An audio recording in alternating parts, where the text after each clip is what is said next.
Hi there, Ryan with PNW Insurance Group here. We're about to head into a series of nights in the low 20s and early teens, which of course means we're at a higher risk for freezing pipes.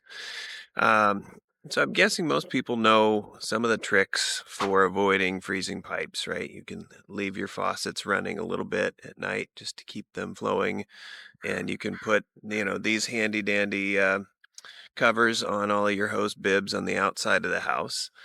But there are some times when it's not practical to use those, especially if you live on kind of a farm like we do and have some animals that need water during the day.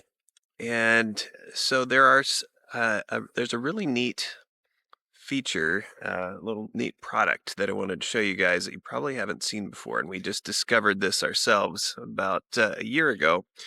And it's called a freeze miser. And this handy dandy little thing just screws on to the end of your hose, onto the hose bib. You screw it on and then turn the water on. And it actually senses um, when the temperature is getting near freezing. And as it gets near freezing, it will start to drip just a little bit out the end.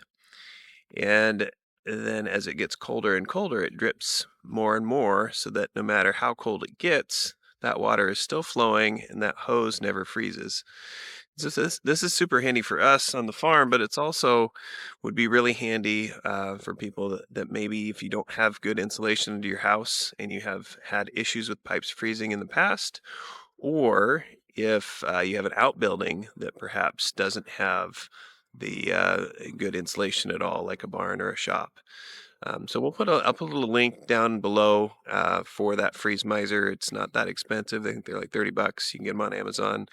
But yeah, hopefully that helps, and make sure to take the necessary precautions in the coming days when it gets real cold. Thanks so much.